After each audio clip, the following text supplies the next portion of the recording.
Boa noite, companheiros de Ideal Espírita. Aqui estamos, mais uma vez a convite, da Fabiana, para tentar compartilhar um pouco com vocês de estudos espíritas. Agradeço muito essa oportunidade do trabalho, dessa oportunidade de estarmos nesta casa, que é a nossa casa-mãe, onde, apesar de vocês devem ter visto a apresentação, ou a divulgação de que eu não estou em Recife, estou no Rio de Janeiro. Atualmente faço parte da Casa Espírita Cristã Maria de Nazaré e do grupo Rita de Cássia, que na verdade é um grupo único, total, onde temos uma sede no Leblon e eu diria que nossa casa principal, de trabalhos, principalmente na comunidade da Rocinha. Nós, como falei, temos um agradecimento imenso por estarmos aqui no Alto de Souza, que é a nossa origem, onde começamos os primeiros passos na doutrina espírita, desde pequenos aí no IPSEP. Então, muito boa noite a todos, não só agora com essa possibilidade da nossa conexão virtual, não só aqueles trabalhadores e frequentadores do Alto de Souza, do NES, mas a todos que nos ouvem através da internet.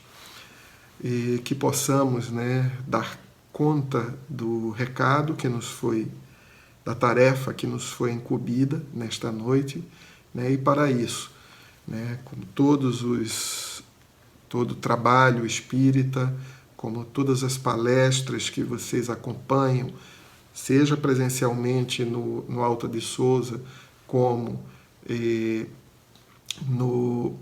virtualmente, como tem ocorrido já há algumas semanas, alguns meses, que possamos então, neste momento, levar os nossos pensamentos unidos a Deus, nosso Pai, primeiramente agradecendo por esta oportunidade de aqui estarmos, mas rogando a Deus que, através desses bons espíritos, possam trazer a nós a inspiração necessária, possa trazer a possibilidade de ampliar os nossos canais de entendimento, de compreensão, mas principalmente, Senhor, que seja possível registrar em nossos corações aquilo que nos toque, aquilo que nos possibilite a transformação, que nos possibilite o movimento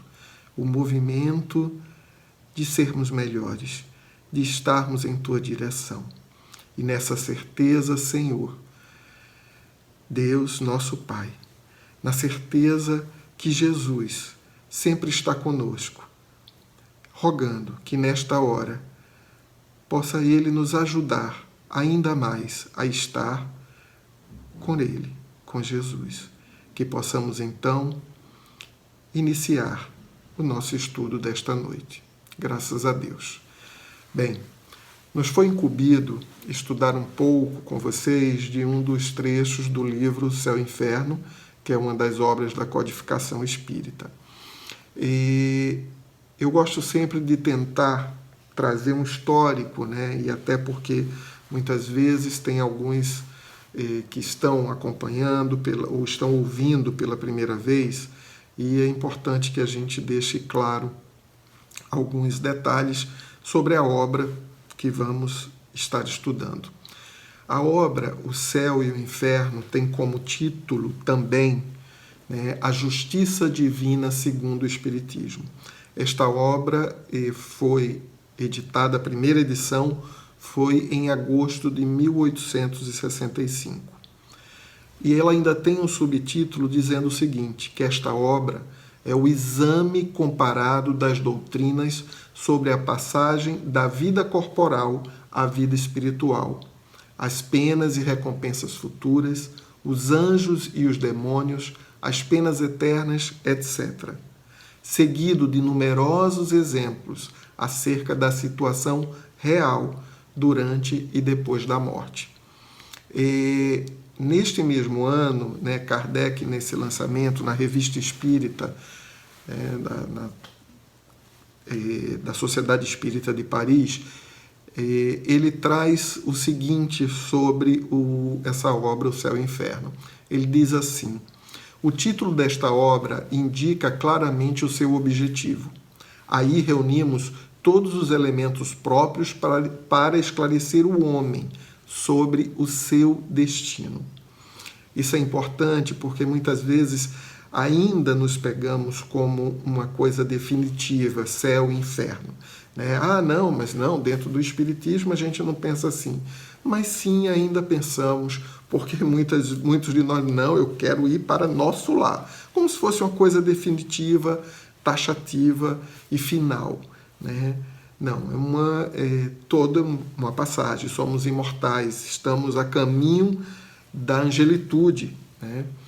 E então é interessante que ele coloca isso. Ele diz ainda, como nos nossos outros escritos sobre a doutrina espírita, aí nada introduzimos que seja produto de um sistema preconcebido ou de uma concepção pessoal. Novamente, ele sempre coloca esse ponto, que o estudo de Kardec ele foi deduzido, baseado na observação e na concordância dos fatos, sempre seguindo uma sequência lógica, uma razão, utilizando a razão para entendimento do que estava sendo trazido. E aí ele continua: o Livro dos Espíritos contém as bases fundamentais do Espiritismo.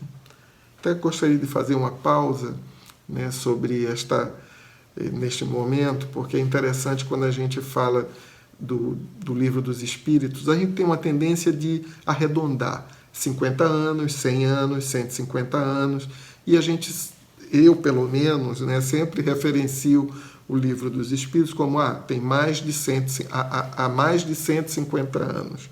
Como a gente também fala, há mais de 2000 anos. Lembrando que a gente já está em 2020, já se passaram 20 anos depois do ano 2000. Então, da mesma forma, o Livro dos Espíritos ele fez, mês passado, 163 anos. Em 18 de abril de 1857 foi quando ele foi editado a primeira vez. E 13 anos é bastante coisa, Ou seja, é um período suficiente para a gente atentar, se eu, pelo menos no meu caso, que conheço já o Espiritismo há tanto tempo, nesses 13 anos, o que o Espiritismo me fez diferente? O que trouxe para mim diferente?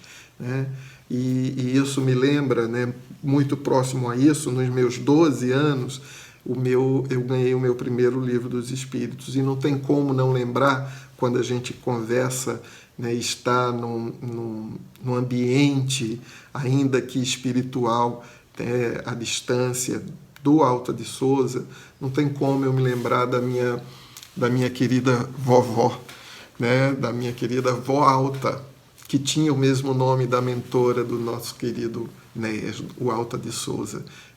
E meu primeiro Livro dos Espíritos eu ganhei dela, e ela na dedicatória, ela colocou, te oferto esta joia, leia, estude e grave e distribua com outros irmãos. Então, que possamos fazer isso, ainda mais imbuído nesse intuito de levar o estudo, a reflexão e a possibilidade da nossa transformação. E aí Kardec continua nessa reflexão. O Livro dos Espíritos contém as bases fundamentais do Espiritismo. É a pedra angular do edifício, Todos os princípios da doutrina aí estão expostos, até os que devem constituir o seu coroamento. E aí ele faz a reflexão sobre a necessidade que teve de começar a desenvolver mais o Livro dos Espíritos, e aí foi quando surgiu, na evolução, o Livro dos Médiuns, em seguida o Evangelho segundo o Espiritismo, O Céu e o Inferno, que é a obra que estamos a refletir, e enfim a Gênese. Sobre a obra O Céu e o Inferno, a primeira parte da obra, ele trata da doutrina, né? Ele realizou um estudo muito cuidadoso, né? Sobre de certa forma, ele fez uma análise da insuficiência dos conceitos que existiam até então do céu e do inferno, né? De forma definitiva, porque é isso que, inclusive, algumas religiões e doutrinas colocam dessa forma, né? Após uma única existência na Terra, né? Mostrando sempre um caráter educativo, benéfico para a gente essa análise. E na segunda parte, obviamente que ele colocando que não cabendo essa visão definitiva e única após apenas alguns poucos anos aqui no planeta Terra. E na segunda parte ele traz os exemplos, onde ele traz a ilustração do que ele conceituou na primeira parte, né? Ele reuniu vários depoimentos de comunicações dos espíritos, agrupou conforme as condições apresentadas por esses espíritos em categorias. Então ele colocou exemplos de espíritos felizes, espíritos sofredores, espíritos em condições medianas, suicidas, etc.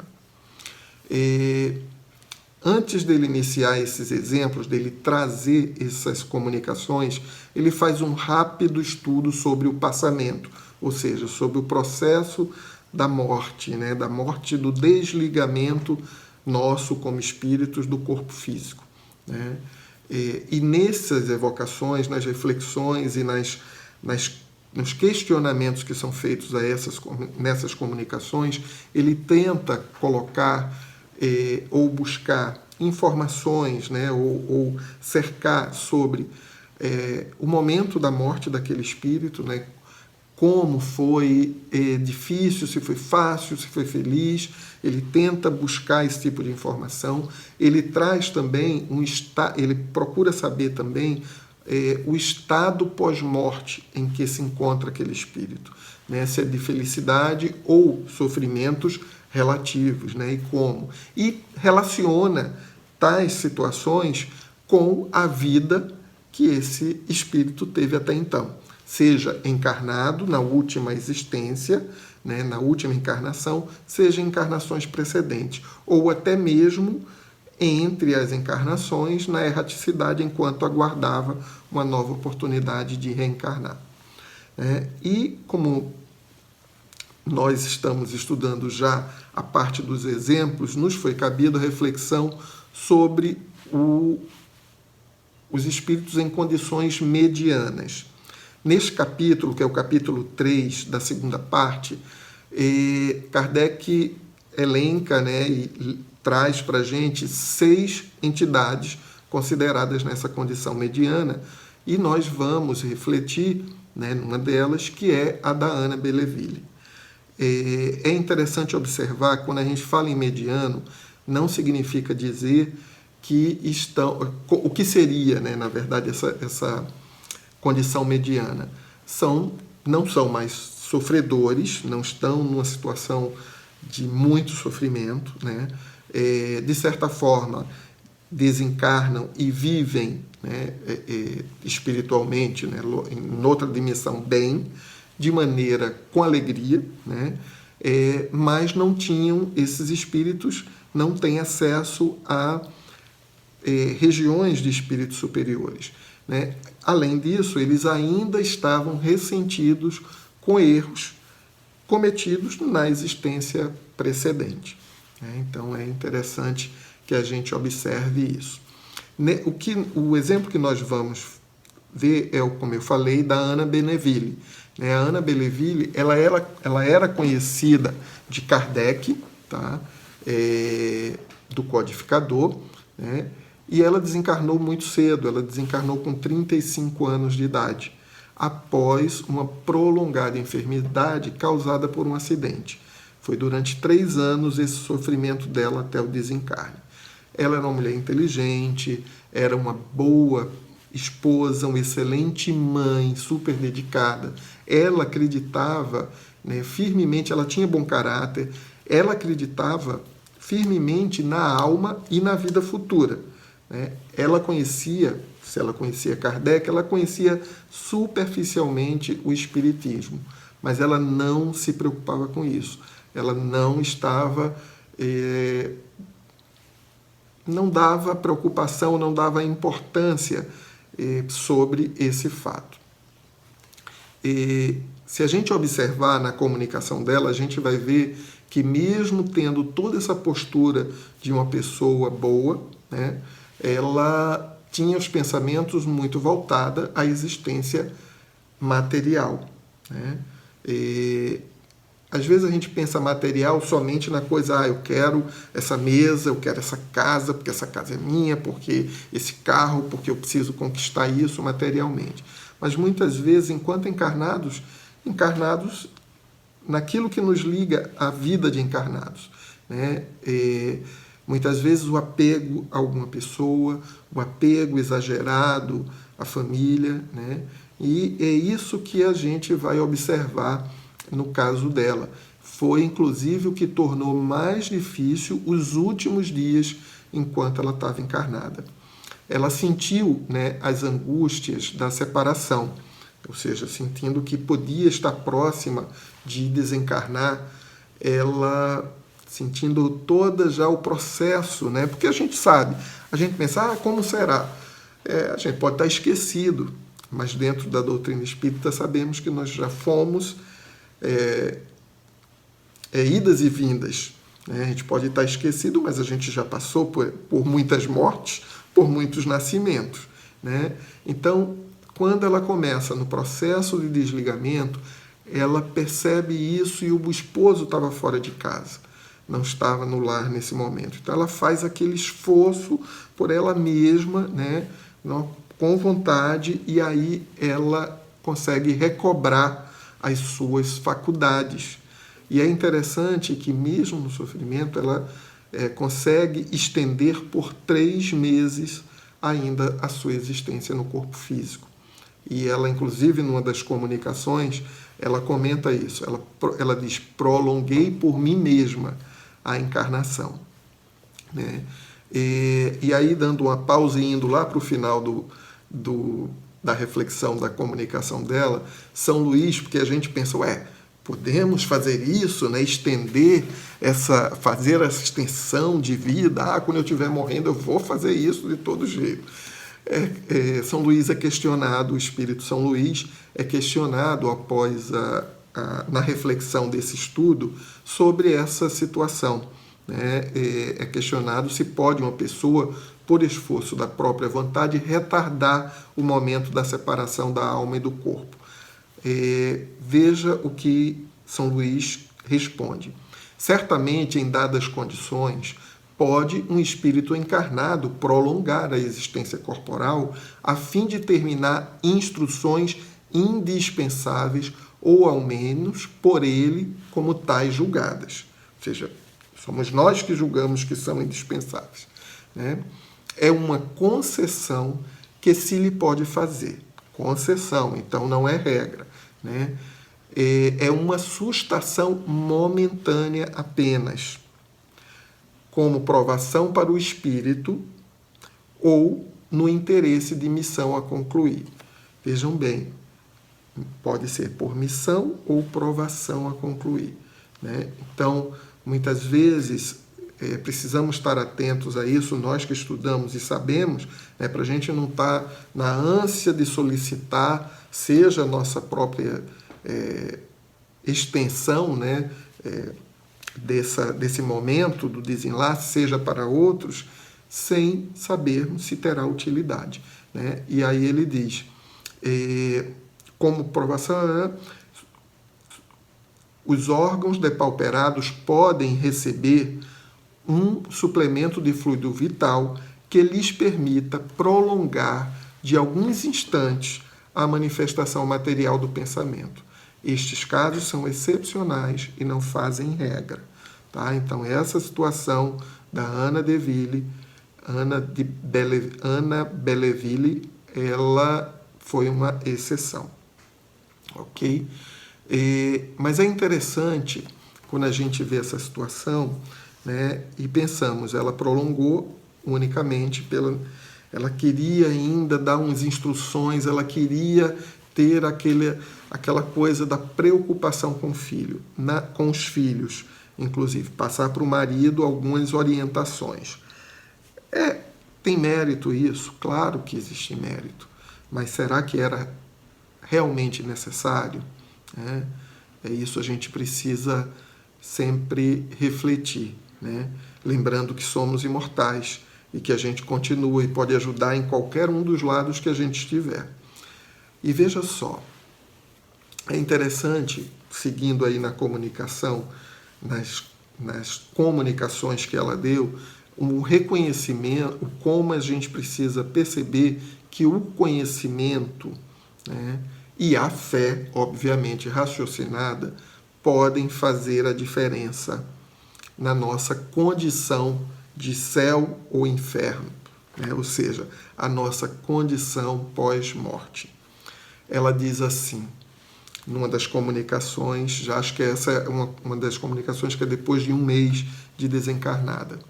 Ah, meus bons amigos, se eu vos tivesse ouvido, quanta mudança na minha vida atual. Detalhe, tá? Ela não está triste, ela não está sofrendo, ela está, de certa forma, feliz. O detalhe aí é que ela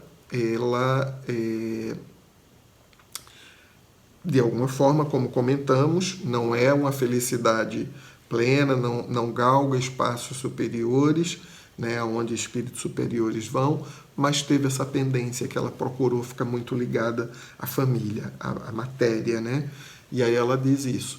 Que alívio experimentaria nos últimos momentos e quão fácil teria sido a separação se, em vez de a contrariar, eu me tivesse deixado confiadamente à vontade de Deus, a corrente que me arrastava, ou seja, o processo do desenlace.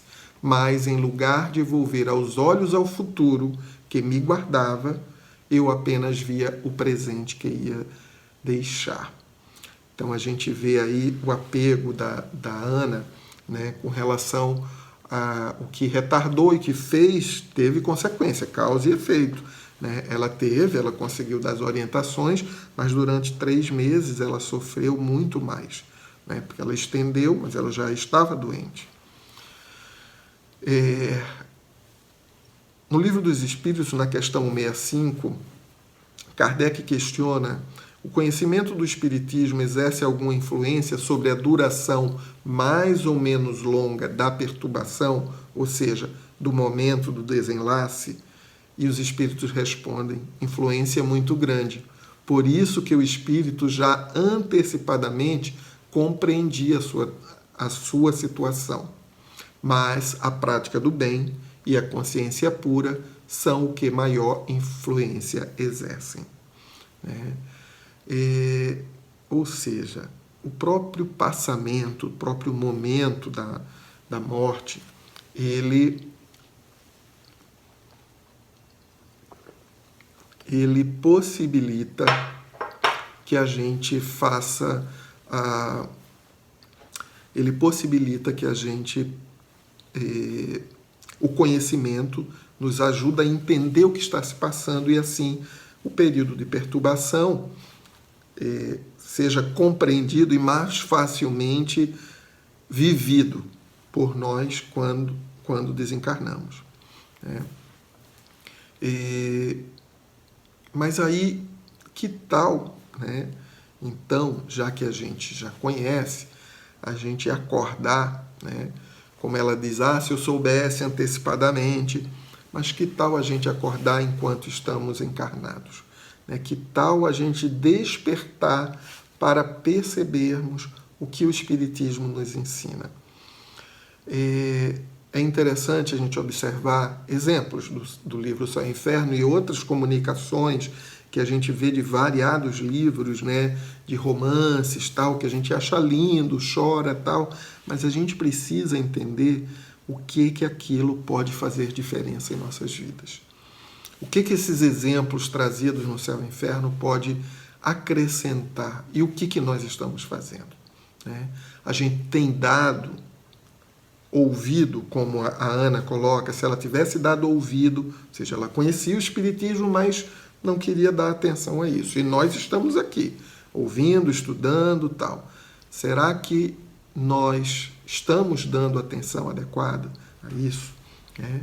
Será que o que sabemos já nos move para realizarmos mudanças na nossa vida atual? Sim, na atual.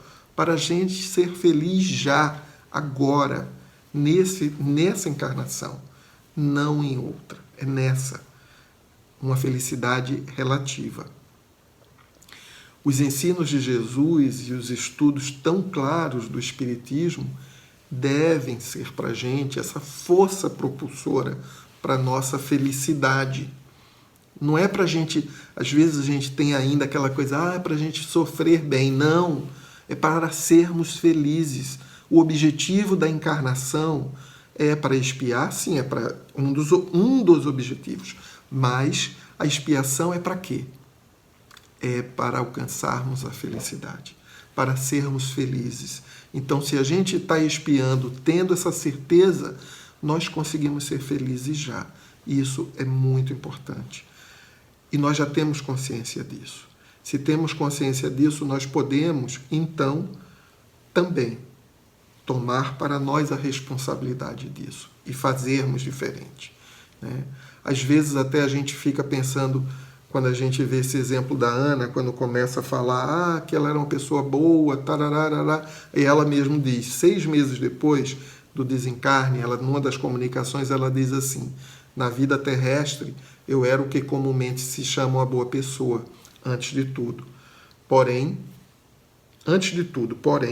prezava o meu bem-estar. Compassiva por índole, talvez não fosse capaz de penoso sacrifício para minorar um infortúnio. Lembrando que ela fez o sacrifício pensando na família, né? A família é importante, é lógico, é a nossa base. E nesse momento, então, que a gente está em nossas casas, ainda mais conectados fisicamente, né? Mais tempo junto, a gente sabe o quão é importante. Tem uma palestrante aqui no Rio que eu gosto muito das palestras dela, e ela diz, só Deus mesmo pensar nisso, né?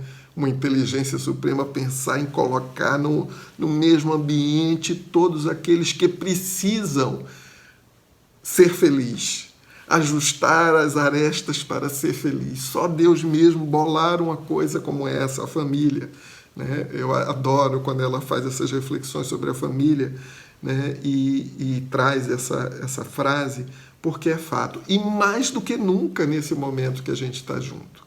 Mas é a família, enquanto estamos encarnados, que possamos trabalhar para ela expandir, e ainda enquanto encarnados, apesar daquela família, a nossa família é universal.